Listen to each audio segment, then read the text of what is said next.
सभी को मेरा नमस्कार। आज मेरा विषय रहेगा शिक्षा मनोविज्ञान, जिसके अंतर्गत मेरा टॉपिक जो है अवलोकन या निरीक्षण विधि।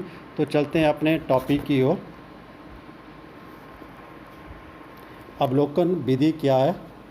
अवलोकन विधि एक वस्तुनिष्ठ विधि है जिसमें विशेषकर पशुओं और छोटे बालकों का मनोवैज्ञानिक अध्ययन किया जाता है। दूसरे शब्दों में, जहाँ भाषा संबंधी कठिनाई होती है वहाँ अवलोकन विधि अधिक उपयोगी सिद्ध होती है।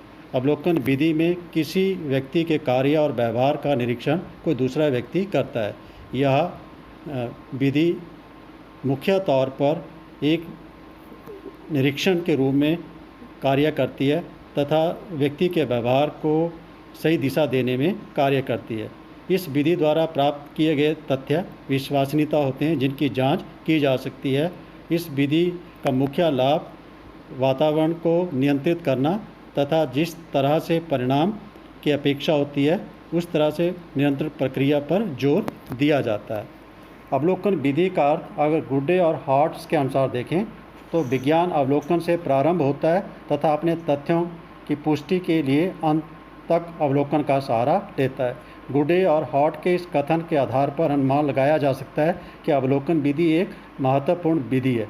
यंग के अनुसार अवलोकन नेत्रों द्वारा सावधानी से किए गए अध्ययन को सामूहिक व्यवहार, जटिल सामाजिक संस्थाओं और किसी पूर्ण वस्तु को बनाने वाली पृथक इकाइयों का अवलोकन करने के लिए एक विधि के रूप में उपयोग किया जा सकता है। इसके उपरांत अवलोकन के पद सर्वप्रथम उपयुक्त योजना, जिसके अंतर्गत क्षेत्र, समय और उपकरण निर्धारित किए जाते हैं। उपयुक्त योजना के अंतर्गत सर्वप्रथम अवलोकनकर्ता या निरीक्षणकर्ता जो उस क्षेत्र का चयन करता है जिस क्षेत्र से संबंधित समस्या होती है तथा समय और उपकरणों को भी निर्धारित कर लेता है। दूसरा चरण व्यवहार का अवलोकन, व्यवहार के पक्षों का चयन जो समस्या से संबंधित होता है, जिसके अंतर्गत उस क्षेत्र को या उस पक्ष को या पहलू को लिया जाता है जो समस्या संबंधित होता है। जैसे यदि क्लास के अंतर्गत बच्चे का संज्ञानात्मक या व्यवहारिक क्षेत्र में कोई समस्या है तो उसका विशिष्ट पहलू कौन सा है, किस विषय में समस्या है या व्यवहार के किस पहलू में समस्या है, उसका अवलोकन किया जाता है। तीसरा चरण विश्लेषण, प्राप्त किए गए तथ्यों को सांख्यिकी विधियों द्वारा विश्लेषण करना। इस सोपान में मुख्य तौर पर जो आंकड़े या तथ्य उपकरण के द्वारा प्राप्त किए जाते हैं उन्हें स्टैटिस्टिकल मेथड के द्वारा एनालाइज किया जाता है। चौथा व्याख्या तथा सामान्यीकरण, विश्लेषण के उपरांत व्यवहार की व्याख्या करना तथा कारणों के ऊपर प्रकाश डालना। मनोवैज्ञानिक अध्ययनों में प्रतिदर्श सैंपल का प्रयोग किया जाता है तथा इसके उपरांत प्रतिदर्श सैंपल परिणामों को सामान्य जनसंख्या पर लागू किया जाता है। इस चरण में मुख्य तौर पर जो एनालाइज करने के बाद तथ्य आते हैं उनके ऊपर प्रकाश डाला जाता है कि जो समस्या है उसका मुख्य कारण क्या है और उसमें किस तरह का निदान या किस तरह से उसका हल निकाला जाएगा।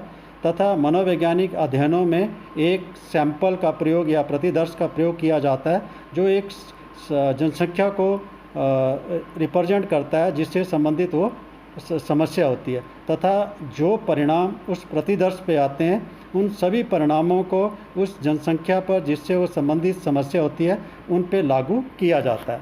इसके उपरांत अवलोकन के प्रकार, सरल तथा अनियंत्रित अवलोकन विधि। इस अवलोकन विधि में मुख्य तौर पर किसी भी तरह का नियंत्रण नहीं होता तथा जो अवलोकन किया जाता है उसमें जो वस्तु जिस प्राकृतिक तौर पर होती है उसे उसी रूप में अवलोकित किया जाता है तथा इसके कारण कई बार इसके परिणाम विश्वसनीयता और वैधता में कमी दिखाते हैं। दूसरा व्यवस्थित तथा नियंत्रित अवलोकन विधि, इसमें मुख्य तौर पर वातावरण को नियंत्रित किया जाता है तथा परिणामों में विश्वसनीयता और वैधता भी दिखाई देती है। नियंत्रण प्रक्रिया में या तो अवलोकनकर्ता स्वयं का नियंत्रण करता है या परिस्थिति को नियंत्रित करता है। तीसरी सहभागी अवलोकन विधि, इस विधि में अवलोकनकर्ता मुख्य तौर पर उन प्रज्ञों या सदस्यों के साथ अपना समायोजन करता है जिनका वो अवलोकन करना चाहता है और काफ़ी देर तक उनके साथ सामंजस्य बनाने के साथ साथ उसका सामाजिक एवं संवेगात्मक संबंध उन प्रज्ञों के साथ हो जाते हैं तथा कई बार जो आने वाले परिणाम होते हैं उनमें व्यक्ति की आत्मता या आत्मसात की बातें भी परिणाम में दिखाई देती हैं, जिससे विश्वसनीयता और वैधता में प्रश्न उठने शुरू हो जाते हैं। इसके उपरांत वैज्ञानिक अवलोकन के प्रमुख तत्व। फर्स्ट, वस्तुनिष्ठता। वैज्ञानिक अवलोकन विज्ञान की विधि पर निर्धारित होता है और जो भी रिजल्ट या जो भी परिणाम आते हैं उनमें वस्तुनिष्ठता यानी स्थिति आधारित होते हैं। उनमें किसी भी प्रकार का व्यक्ति की स्वयं के संवेग, भावना तथा विचार समावेशित नहीं होते। दूसरा, निश्चितता, प्रिसाइज। जो परिणाम आते हैं वो बिल्कुल संक्षेप और परिस्थिति आधारित होते हैं, उनका किसी भी प्रकार से विस्तारपूर्वक चर्चा नहीं होती। क्रमबद्धता। जो अवलोकन वैज्ञानिक रूप से किया जाता है उसमें क्रमबद्धता का ध्यान रखा जाता है। प्रत्येक सोपान को उसके अनुसार ही किया जाता है जैसे उसे दर्शाया होता है। प्रामाणिकता। जो परिणाम प्राप्त होते हैं उन्हें वेरीफाई किया जाता है, उनको प्रमाणित किया जाता है तथा इसके उपरांत उन परिणामों को दर्शाया जाता है। विश्वसनीयता। यदि इस विधि का वैज्ञानिक रूप से प्रयोग किया जाए तो जो परिणाम आते हैं जिनमें आत्मसात और आत्मीयता की कोई भी स्थान नहीं होता, तो ऐसे परिणाम यदि अलग अलग व्यक्तियों के द्वारा तथ्य के रूप में लिए गए हों तो उनका जो वास्तविक स्कोर या वास्तविक उनकी जो एक पहचान स्कोर के रूप में आती है उनमें एक समीपता दिखाई देती है जिसे विश्वसनीयता को प्रकट करते हैं। अवलोकन विधि का महत्व। अवलोकन किस रूप से इम्पॉर्टेंट है? पहला आता है कल्पनाएं बनाने में। अवलोकन करते समय, क्योंकि अवलोकन करता एक वैज्ञानिक विधि और अपनी भावना संवेगों को नियंत्रित करके जो भी कार्य करता है उसके आधार पर जो उसके भविष्य में कार्य करने हैं उनकी कल्पनाएं बनाने में वो सहायता करते हैं। दूसरा, पारस्परिक संबंधों का अध्ययन। अवलोकन विधि मुख्य तौर पर जो पारस्परिक संबंध कक्षा कक्ष या किसी भी स्थिति में पाए जाते हैं उनका अवलोकन करने में कार्य करते हैं, उनके कारणों को ढूंढते हैं, उनका समाधान निकालने का प्रयास किया जाता है। सरल विधि। अवलोकन विधि एक सरल विधि है जिसमें व्यक्ति को सिर्फ वैज्ञानिक रूप से तैयार होना होता है तथा अपने आप को वस्तुनिष्ठ या परिस्थिति के अनुसार ढालना होता है। विश्वसनीय परिणाम। अवलोकन प्रक्रिया के परिणाम मुख्य तौर पर या विशेष तौर पर विश्वसनीयता वाले होते हैं यदि उनमें वैज्ञानिक विधि का प्रयोग किया जाए। वस्तुनिष्ठ परिणाम यानी ये परिणाम परिस्थिति आधारित और वास्तविकता आधारित होते हैं, इसलिए ये वस्तुनिष्ठ रूप में माने जाते हैं। वैज्ञानिक अवलोकन में अपनी पूर्व धारणा, पक्षपातों और रुचियों आदि से मुक्त होकर अवलोकन करता है। इस विधि में मुख्य तौर पर जो व्यक्ति की अपनी धारणाएं होती हैं, जो उसके धारणाएं किसी पहले अवलोकन प्रक्रिया से बनती हैं, उनसे हटकर वो नई परिस्थिति में उस परिस्थिति के अनुसार अवलोकन करता है, इसलिए ये वैज्ञानिक अवलोकन का रूप ले लेता है। इसके उपरांत आता है अवलोकन विधि के दोष। कौन कौन से दोष अवलोकन विधि में पाए जाते हैं? अवलोकन करता अवलोकन करते करते प्रज्ञों के साथ सौहार्दपूर्ण संबंध स्थापित कर लेता है जिसमें उससे उसकी मनोवृत्ति पर प्रभाव पड़ता है। जैसे ही हमने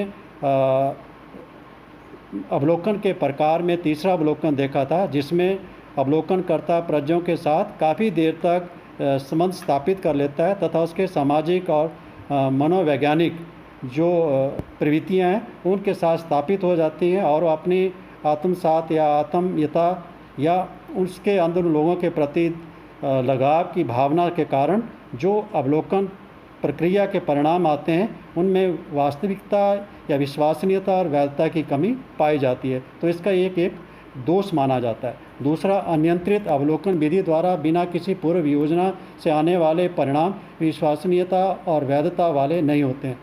प्रथम प्रकार के अवलोकन में जिसमें किसी प्रकार का नियंत्रण नहीं होता, उसमें अवलोकन करते समय जो दूसरे चर या वेरिएबल्स होते हैं वो भी उस प्रक्रिया के ऊपर प्रभाव डालते हैं और जो परिणाम अवलोकन करता एक परिणाम के रूप में लेता है उनमें उन चरों का भी प्रभाव हो सकता है जो रिलायबिलिटी और वैलिडिटी को प्रभावित करते हैं। तीसरा, परिणामों और अवलोकनकर्ता के विचारों और भावनाओं का प्रभाव। अवलोकनकर्ता क्योंकि एक व्यक्ति है, उसके अंदर व्यक्ति वाली भावना है, तो अवलोकन करते करते वो कहीं समीपता, लगाव या रिश्तेदारी वाली बातें बीच में ला करके अवलोकन करते समय अपनी भावना और संवेगों को अगर प्रवेश करता है तो परिणाम ऋणात्मक रूप देते हैं। चौथा, भिन्न भिन्न अवलोकनकर्ता के विभिन्न निष्कर्ष। अवलोकन प्रक्रिया में यदि अलग अलग लोग किसी प्रक्रिया का अवलोकन करें तो कई परिस्थितियों में उनके परिणाम भिन्न भिन्न आते हैं, जो अवलोकन प्रक्रिया को दोष से प्रेरित करते हैं। पांचवा, सभी घटनाओं का अवलोकन करना संभव नहीं होता। कुछ घटनाएं ऐसी होती हैं कि जब अवलोकनकर्ता वहाँ नहीं होता और या वो घटनाएं उस समय जन्म लेती हैं जब उसका कोई भी व्यक्ति उसको पूर्ण रूप से देख नहीं सकता, और उसका अवलोकन अगर उसके उपरांत किया जाए तो परिणाम उतने स्पष्ट और वास्तविक रूप में नहीं होते जितने पारदर्शी और वास्तविकता के रूप में अगर व्यक्ति अवलोकन करता उस स्थिति पे हो, उसके तुलना में ये एक दोष के रूप में अवलोकन प्रक्रिया दर्शाई जाती है।